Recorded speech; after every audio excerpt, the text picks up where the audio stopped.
So the Gemara. Before I start, this is a Halacha about Kohanim, but it may apply to you people as well. So there's a Gemara in Sota that says that any Kohen that does not go up to Duchen, then he's over on 3 assays.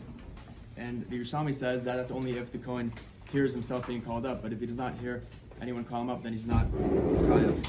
So there's a story, brings a story of Reb Shimon ben Pazi, who wasn't able to go Duchen, so he left the room so he wouldn't hear himself being called up, and then he wasn't chayav.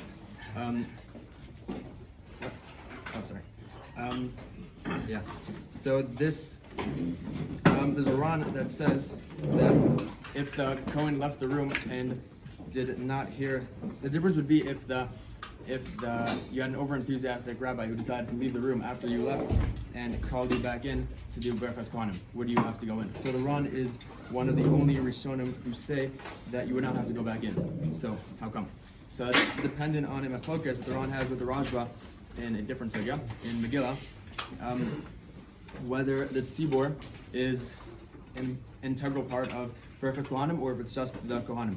So the Rajba says that the mitzvah is only on the Kohanim, and the only reason why we have the tzibor is for a technical reason. It's because you can't say Hashem's name without having 10 people, like Zimun.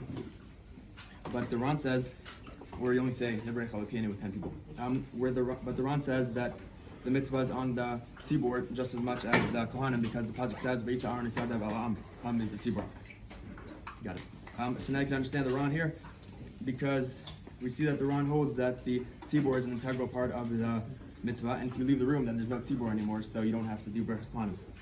Another question to see a difference would be if a Kohen already did Birchat Kohanim, then and he wants to do it for a second time that day, does he have to say a bracha?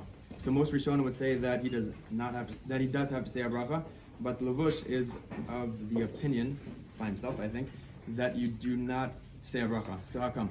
So we use the previous machlokas that we said by Megillah and applied over here.